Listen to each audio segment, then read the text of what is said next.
It seems like a video essay's rite of passage to cover Avatar: The Last Airbender. Avatar: The Last Airbender is a seminal piece of fantasy fiction. 10 out of 10, flawless masterpiece. Anyway, the finale of the series, where Aang takes away Fire Lord Ozai's bending, has always been a sore spot for me. The only alternative to that ending is Aang just using the Avatar state to waste Ozai. I mean, can you imagine that? Super Avatar state and just a straight beatdown? That would be something. Thematically, energy bending feels right, but there's no getting around the fact that it was a Deus Ex Machina. The lion turtle says some gobbledygook, gives Aang a pat on the back, and sends this sweet summer child to fight a grown man. The true mind conjures worlds, painting visions beyond the visible. The true heart shapes dreams, molding the unformed with passion. Okay, that wasn't the line, but it makes just as much sense, right?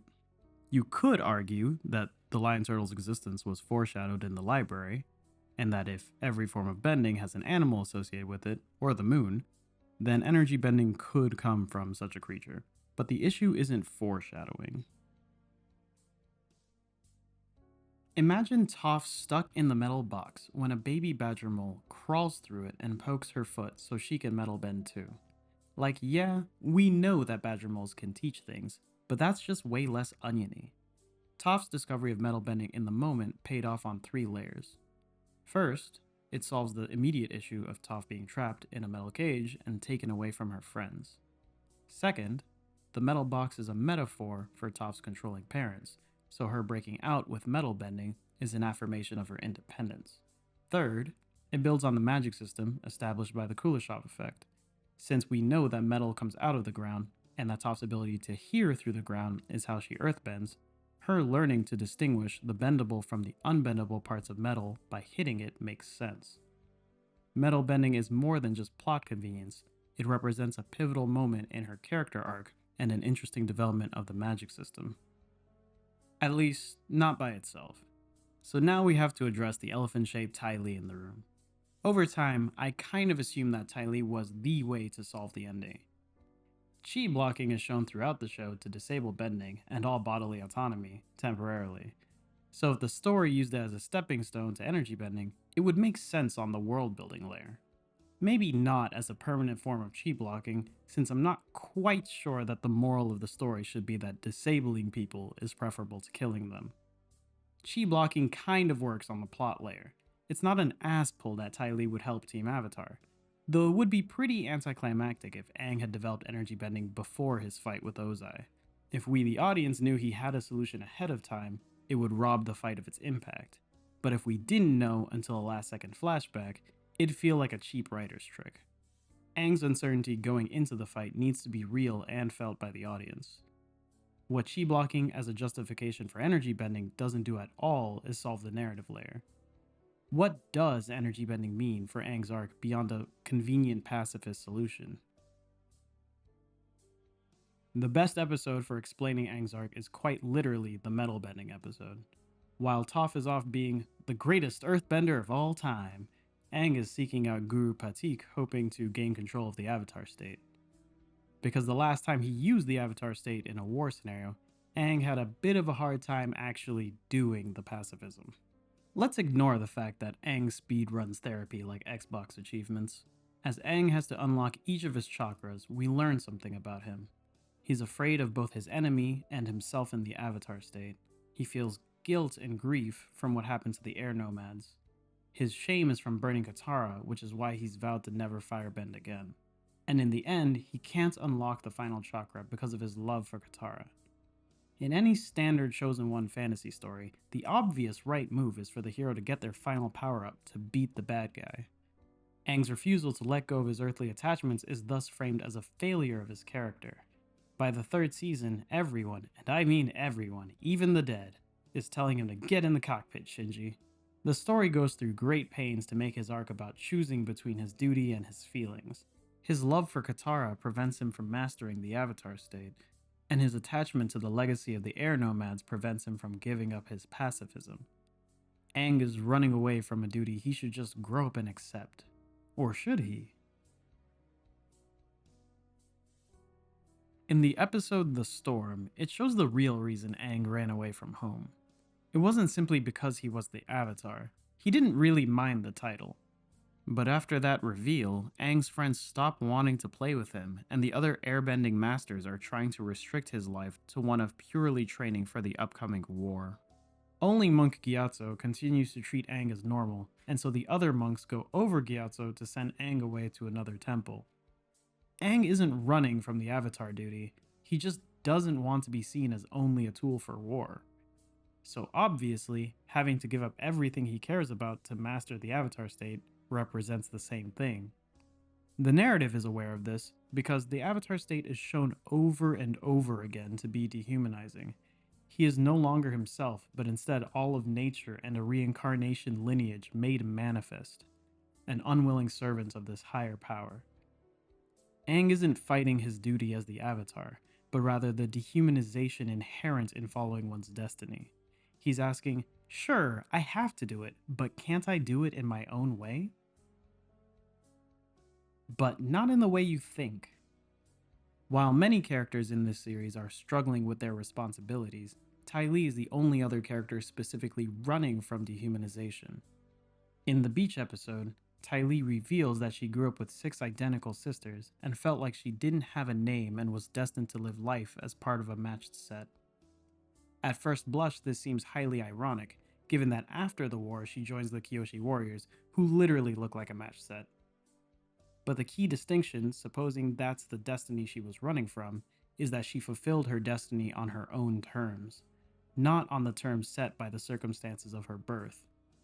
This is what makes Ty Lee the perfect character for Aang to meet in his lowest moment, because in this house, we ship Zutara. Because Ty Lee, as a Fire Nation gal, has a suspicious amount of air nomad energy going on. She has the wanderlust to run away to join a circus, and the open-mindedness to teach her former enemies her techniques. In Korra's timeline, she might have even become an airbender. That openness to experience and willingness to pursue her own path is key. While everyone else is telling Aang to become a weapon, she would be the manic pixie dream girl encouraging him to find another path. Because Ty Lee never regrets her path. She's okay being a circus freak. Why does she agree to work for Azula when she's aware Azula was threatening her? She admires Azula's confidence and eventually gets the confidence to stand up to her. Embracing her earthly attachments, even if toxic, is what made her stronger. Hear me out. The Rock was a Deus Ex even worse than the Lion Turtle. Not for lack of foreshadowing, but because the Rock undermined the previously established consequences. At the beginning of Season 2, Roku warned Aang that if he were to be killed during the Avatar state, it would end the cycle of reincarnation. He would literally be Avatar, the last Avatar. At the end of the season, he tries to complete the Guru's lessons, letting go of Katara in order to fully embrace the Avatar state. And Azula absolutely murks our baby boy. Aang wakes up weeks later with a new haircut and the strong implication that he actually did die. The 7 chakra model that the Guru teaches Aang is the most popular Western interpretation of the Hindu concept. When the lightning hits Aang, although the wound is only visible from the back, it's where his heart chakra should be. When Katara is trying to heal the nasty scar on his back, she knows that there's a lot of tangled up energy in there. Blocking the heart neatly splits the upper 3 and the lower 3 chakras. Metaphorically, Aang's body has been cut off from his spirit. Heaven and earth are thus divided. Aang is cut off from the Avatar state. So when Aang gets thrown into the rock mid-boss fight, the rock untangling up the energy makes sense as a reversal. But much like the Lion Turtle and energy bending, it just doesn't feel earned. It solves the plot, but it doesn't mean anything for his narrative. The missing ingredient is Aang's agency. So here's the story math. 1. Aang is running from a dehumanizing destiny where he must kill for the sake of others. 2. Aang rejects phenomenal cosmic power due to his earthly attachments. 1 plus 2 equals Aang using his earthly attachments to find a pacifist solution is the authentic way to fulfill his destiny. This is what Iroh meant in the Crossroads of Destiny episode. He told Aang that perfection and power are overrated, and that Aang was wise to pick happiness and love. When Aang expresses his fear of not being powerful enough without the Avatar state, Iroh says, "You can't always see the light at the end of the tunnel, but if you just keep moving, you will come to a better place." And we're not going to say Iroh was wrong, are we? No, I thought so. If we extend Aang's earthly attachments from just Katara and the air nomads to everyone he's met along his journey, then energy bending makes sense as a pacifist solution that Aang can come up with on his own. That's because the show was very clear about the fact that there is an underlying connection between the elements. When teaching Zuko how to redirect lightning, Iroh says it is important to draw wisdom from many different places. If you take it from only one place, it becomes rigid and stale. Understanding others, the other elements, and the other nations will make you become whole. When explaining the third eye chakra, Guru Patik says, "The greatest illusion of this world is the illusion of separation. Things you think are separate and different are actually one and the same. Not just the four nations, but even the separation of the four elements is an illusion. If you open your mind, you will see that all the elements are one, four parts of the same whole." Going further, each of the elements has references to various Asian internal martial arts. Disclaimer, I'm not from these cultures or know the languages involved, so have mercy on my pronunciation. But keeping all that in mind, here's how I think the show should have ended. Aang is stepping into the ring with Ozai, with neither the Avatar state nor his friends beside him. Yeah, I know he talked to the past Avatars, but I'm saying they should have been gone after he got shot. Let me cook. Aang is filled with shame, regret, self-doubt, and fear. Ozai is high on power and doesn't believe the Avatar is any better than he is. This fight isn't really about who will win, but how Aang reaches apotheosis. After all, if Aang beats him with bending, might still makes right. Ozai still wins in spirit. This exact moral pairing already happened once before, with Katara and Hama. Bloodbending was a technique discovered by Hama to exact her revenge on the Fire Nation. Katara's arc throughout the show is working through her own hatred and desire for revenge, ultimately overcoming it. But when Hama puts Katara in a corner by controlling Sokka into killing Aang, Katara uses the bloodbending to stop the bloodbending. Hama got the last laugh, her technique was passed on, a gift to future waterbenders to exact their revenge in turn. So narratively, even having mastered the four elements, Aang can't beat Ozai with bending. None of this Aang becomes a Souls boss nonsense. We can still have the Bender versus Bender fight for spectacle, but Aang has to stay on the back foot until he makes the choice. That choice is to refuse to fight Ozai with his mastery of the elements, to reject his birthright as the Avatar, to rely instead on his earthly connections. Ozai mocks him. "Even with all the power in the world, you are still weak." Love that line so much. First, he remembers Katara and their time with the Northern Water Tribe. Waterbender healers are taught on a model body with the meridians visible. In traditional Chinese medicine, the meridians are the pathways that chi energy flows in the human body. Since Aang is refusing to bend, externally bending water to heal is off the table. But he knows that bloodbending is possible, so what if he tries healing himself from the inside? The parallel to this is cupping therapy, where blood is pulled towards the skin to, allegedly, heal tissue and cure stagnant chi. The healing from this internal bending keeps him in the fight, but also starts untangling his heart chakra. Second, he remembers his earthbender instructors. Bumi reminded Aang to think creatively and about the importance of Jing. Loosely translated, Jing is the river of power that works below the surface. Toph, foreshadowed by Bumi, taught Aang to wait and listen to the vibrations. So on each hit, Aang starts to see beyond the meridians, to the rivers of chi flowing within himself and Ozai. That gives Aang the idea. Third, he remembers Zuko and what he learned from the Sun Warriors. Aang's fear and doubt give way to his fondness for everyone he's known. Lightning bending works by separating the positive and negative energy to create an imbalance, before the energies come crashing back together. Lightning is redirected by channeling it through the Sea of Qi, the lowest of the three dantian in internal energy martial arts. Ozai's firebending source is negative, Aang's is positive, so there's an imbalance. Instead of lightning, Aang pulls Ozai's energy into himself. He experiences Ozai's hate, sees the tragedies he's committed. He can see the other two seas of Qi, the middle and upper dantian, the heart and the third eye. Last, Aang remembers Tai Li and the spiritual teachings of the air nomads. The Chinese character for Qi means air.